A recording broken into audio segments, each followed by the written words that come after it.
आने वाला जो समय है 2 दिन बाद 14 अप्रैल बाबा साहब अम्बेडकर की जयंती मनाई जा रही है 133वीं।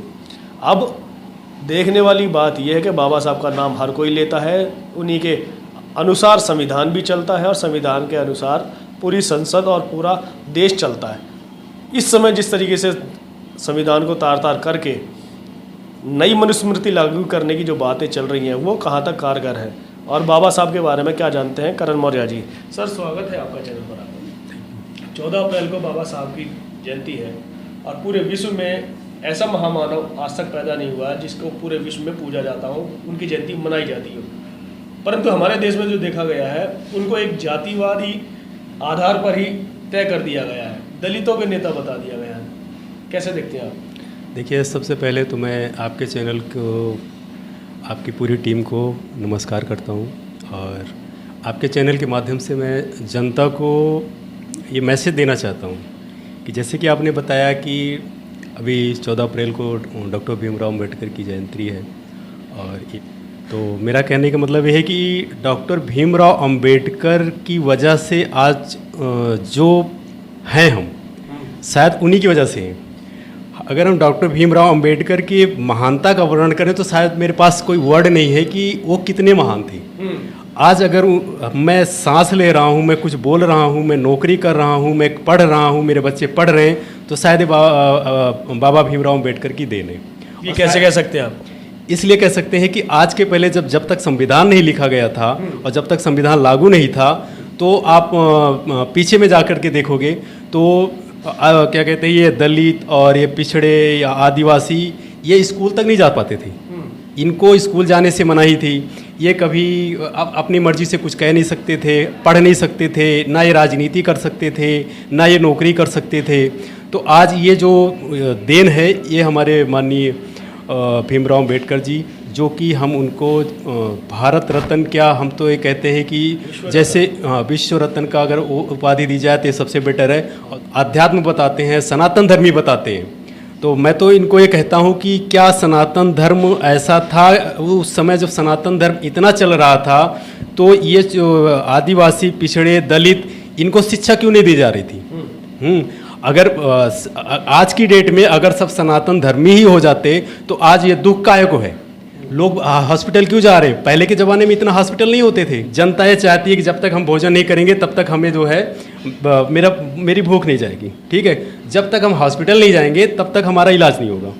रामभद्राचार्य हैं, उन्होंने बोला था कि मंदिर चले जाओगे तो आपको हॉस्पिटल जाने की ज़रूरत ही नहीं है। और देखो, वही हॉस्पिटल में वो 1 हफ्ता 10 दिन नहीं बीता, ये तो भगवान ने पहले ही तो आँखें नहीं दी थी। अरे जब तुमको मंदिर में इतना था तो मंदिर में तुम बैठे बैठे पूजा कर रहे हो तो तुम्हारी आंखें वापस क्यों नहीं आई? और शायद उतनी देर उतना अगर वो इलाज कराते तो शायद ऑपरेशन कराते तो आंखें आ जाती। लेकिन उन्होंने बस मंदिर में लगे पड़े रहे। उसके बाद जब बीमार हो गए तो हॉस्पिटल गए, चले जाते उसी मंदिर में, बाबा श्री राम हमारे आंखों को वो कर दो, हमें दिक्कत हुई है, तो चले जाते वहाँ पे।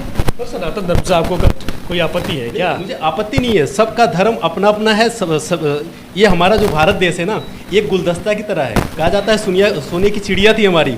जो सोने की चिड़िया तब थी जहाँ पे सभी धर्मों का विकास होता था, सभी धर्मों का मान होता था, सम्मान होता था।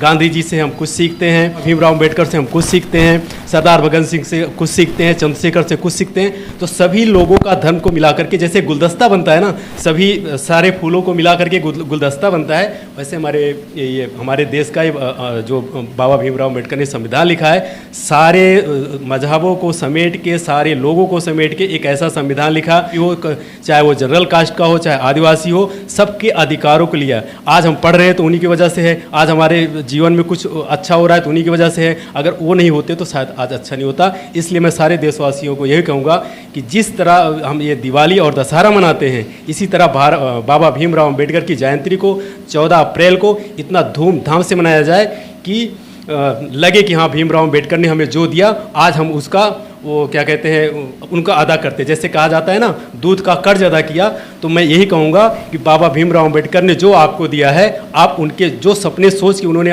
संविधान लिखा था, आप हमारा ये फ़र्ज़ बनता है, हमारे देशवासियों का ये फ़र्ज़ बनता है कि हम उनके उस कुर्बानियों को और उनके उस जो उन्होंने लिखा था, जो उन्होंने संघर्ष किया था, आज हम उसको अच्छे से मनाएं, ताकि वो भी याद रखें कि जो हमने संविधान दिया, लोगों को अच्छा रहेंगे, उनके बच्चे पढ़ेंगे, उनका स्वास्थ्य सही रहेगा, हर जगह उनको सम्मान मिलेगा।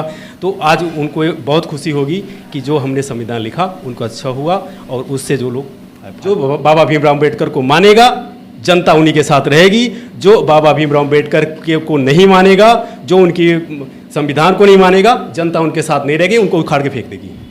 तो ये देख रहे थे कि आप जनता के अंदर बड़ा गुस्सा है, और उन्होंने साफ साफ कह दिया है कि जनता सब जानती है, जनता इस समय मन मना चुकी है। जो संविधान को रक्षा करेगा, संविधान की बात करेगा, जनता उसको वोट करेगी, और जो संविधान की बात नहीं करेगा, संविधान बदलने की बात करेगा, उसको इस बार जनता वोट कतई नहीं करने वाली है। समय बताएगा, कुछ ही समय है, 2-3 महीने के अंदर रिजल्ट आ जाएगा, चुनाव जारी हैं। अब देखते हैं कि ऊँट किस करवट बैठता है। इसी के साथ मैं सुनील अभय, HD न्यूज़ इंडिया।